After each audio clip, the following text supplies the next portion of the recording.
that Finn was alone now as he traveled. But they say he was a man suited for loneliness. The way the wild crane that haunts the fens and the bogs is suited for loneliness. Because you see, everything that was beautiful and lovely that came to Finn was taken away from him in time. He traveled only at night. In the day, he slept in the caves and the coverts. And he put great distance between himself and sleep bloom. And when he was far, far away now, he started walking upon tracks and trails. And he found a band of boys his own age, about 14 or 15.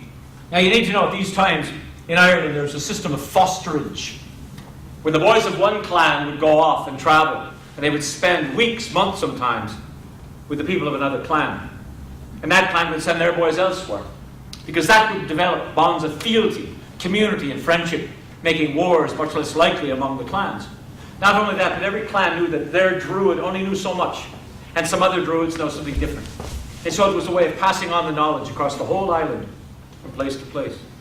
And Finn found a band of boys going to their homes in the Galtee Mountains, about 6 days' walk, and he fell in with this group of boys. And he was happy for their company. For they had studied. They knew history, they knew tales of kings and all the dust and the noise of living, you know. And they were amazed by him because he was more at home in the wilds than they ever would be. They camped near a wide fen one afternoon. A fen was a marsh. And Ireland in those days was a land of great wide marshes. And Finn said, I'm off now. I'll set some snares so we have meat by the night or the morrow. But he hadn't gone too far when he heard screams, cries of alarm. And he came running back and he looked. And he saw a giant of a man, a tremendous warrior. And he was stripping away anything of value that his friends had. Sometimes pushing him this way and that. And Finn worried for him. He didn't hesitate. He just ran down and he jumped upon this giant of a man. And he cried to his friends, get away! And they fled. And now Finn had to face this giant by himself. But he'd been trained by Leith Lucra. And he dodged and he kicked and he twirled and he waved. He was no match for this man. And soon he was on his back. And this warrior's foot was upon his chest. And the warrior's spear was at his throat. And he said, now, before I run you through, you tell me, who are you? And where did you learn how to fight like that? Now Finn knew that he couldn't say his real name because it could mean his death. But he figured now he was as good as dead. And he wasn't going to his death without speaking his real name. And he opened his eyes wide and he looked this warrior right in the eye and he said, I'll tell you who I am. I'm Finn McCool. And my father was Camul, the leader of the Fianna. And he was 10 times the fighter you are, you bloody fucking coward. And then he waited. He just waited for the spear to pierce his throat. He waited for the hot blood to flow. And he waited. And he waited. And he looked up to see this giant of a man start to wave or rock back and forth, as if he was in a trance. And then he saw this giant fall to his knees and began to weep, great heaving sobs, and cried tears like an infant, like a child. And finally, this giant, he bent and he pulled Finn up and he looked him in the eye. And he said, your father was my captain. I was with him the day he died. I'm Fakale. And bloody hell, I've nearly killed my captain's son. Said Finn McCool. He said, it's a good omen that you are alive. A good omen for all of Ireland. And there are men who need to know you. And for Cale, who was Camul's best friend, he said, there are men who need to know you, Finn. Come with me, come with me. Finn was a little reluctant at first to come with this man. There was something as well that he deeply trusted in him. And this man, Fakale, he took him through what appeared to be impenetrable marsh. But they pushed their way through bulrushes and cattail reeds for hours. They went through this swamp. At times they crossed over shallow bogs. They came to the edge of a large lake, and And Fichael, he pulled the reeds away from a currach, a sleek rowboat made of animal hides, stretched across a wicker frame. And they got into that and they rowed across the lake and through twining sloughs and creeks, and at last, under the thick overhanging branches of a forest, into a perfectly concealed cove. And there were a dozen or more currachs, just like their own, pulled up against a gentle shore. They got out of that, they walked into the woods, and they came to a clearing, and they saw a sight which Finn McCool would not soon forget. For there were a dozen or more raths. These were not simple bothies. These were shelters made of earthen and stone bulwark, and timber palisades, and thickly thatched roofs. And all about he could see men engaged in the business of daily life, cooking, tanning hides, sharpening knives, but they all stopped when they saw a stranger in their camp, and they all circled around, and Finn beheld the men of the Fianna. Stout-limbed, stalwart, keen-eyed, half-wild, looking at him with not just a little suspicion. Fichael said, "Men, I know this is against what we've agreed upon, that strangers be brought into this camp, and hear me out. This youth has been raised in the wilds of Slieve Bloom. He knows each and every track and trail there, can hunt the red deer and the wild boar, and he's a passable fighter as well. To that I can attest. He's been trained by Bovmail and by Leith Lucra."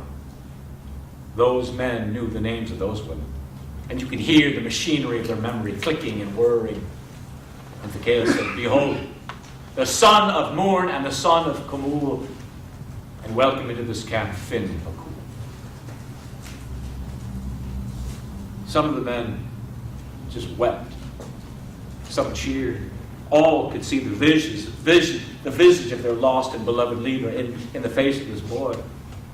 And in time, each and every one of them come and welcomed Finn McCool into this camp. And they became like uncles and brothers and second fathers to him. They became his most beloved and most loyal allies and his most merciless mentors. Because to even be considered as a candidate among the ranks of the men of the Fianna was no small thing. To begin with, you had to go into a meadow, and 9 men would surround you and throw spears at you, which you had to fend off with a hazel wand and a wooden shield. They chased you for miles through the woods then. You had to leap over branches as high as your head, beneath branches no higher than your knee, without snapping a twig. And then you had to hold the heaviest of weapons for hours without faltering. To be a man of the Fianna, you had to be able to speak with eloquence before a king, command men, respect women. You had to be able to set a bone, clean a wound, hunt the red deer and the wild boar. You had to be able to build a bothy, and you had to know all the old poems and the old tales, and you had to speak them with eloquence and with style. The training was constant, and Finn loved it. His favorite times were the days when the hunt was on. The men and the dogs would leave at dawn. They would only eat one meal that day. Usually by noon, game had been found in the surrounding hills, and that was taken to a spot with ample wood and water. Fires were built, stones were taken and heated in the fires, and then pits were dug. And while the stones heated, the meat was taken, it was trussed, and it was wrapped in sedges, bulrushes. And then the stones were taken from the fire, and the pits were lined with stones. The meat was put upon the stones, more meat, more stones, and covered with earth. And as all of that stewed and cooked, the men bathed, they washed themselves, dressed again, they made simple shelters out of brush or out of skins, and then they ate their one meal of the day. And after that was the time that Finn McCool loved best. That was the time when the poems were spoken. It was the time when all the tales were told. And Finn McCool used to say, "It was then by night that the world was always made new again." And in that way did we live, in the timeless way, day upon day upon day, and season upon season passed, and Finn McCool grew in knowledge and in strength and in stature and in wisdom, and every day there was more to learn, but some days there were surprises. They took him one day to a meadow. There was a great oak tree. And as they approached the oak, they could see there was a spear. It was tied, it was bound to the oak tree. But the spear was trying to pull itself away from the tree. And Finn said, "Bloody hell. A spear seems to have a life of its own. And I've never seen a work of such craftsmanship, such skill. Ficale said, behold, Finn, the spear of Macmidna. What was it called? The spear of Macmidna. It was forged in the hollow hills by the gods. And it was made for one reason: killing. And when killing is the work that absolutely has to be done, when there is no other choice, there is no other greater ally than that spear. And Finn McCool, there is no greater danger to us and to all of Ireland than that spear. For if it is not bound up to something ancient and noble and wise and strong, it'll break free and make bloodshed for the sheer taste of blood. And Finn, there is a spear like that in every man here. For unless we too are tied to something ancient and noble and wise and true and strong, we'll make mayhem in the world for the sheer bloody music of it. Finn McCool, every man of the Fianna has found a way to temper that spear. And now you must. As a hunter, as a tracker, we've seen none better. But your training is only half done. You need to know now how to stop a battle, not just to start one. You need to know the ways of water, not just the ways of fire. Because of that, you need to know the old tales and understand them. You need to have the poems in your heart. You need to have the rhythm in your bones. Because we don't give a sword to a man who can't dance fit. There is a wise poet whose name is Finnecos. What did they call him? Finnecos. You might find him on the banks of the River Boyne fishing to this day. And if you could find him, and if you could speak with him, he might be able to teach you what you need to know. Because if you can find the poems and the tales, you may someday be a man of the Fianna. But listen, Phil. You aren't alone in this world any longer. There are men at your back now who will be having an eye out for you always. Go now. Just like that, Finn, he embraced these men who he loved, who had given him so much. Men who were like fathers, uncles, brothers to him. Each and every one of them came and embraced Finn. And then from the low-lying bogs, he walked up into the heights. And at last he found the very source of the River Boyne, the beautiful Boyne. And slowly he walked down it, and as he did, he rested. And at times he drank the libations of the Boyne, the wonderful waters. And just as Finn rested and drank a libation, I think perhaps we should take a rest and drink a libation too. Let's do that. And we'll come back again in about 10 minutes.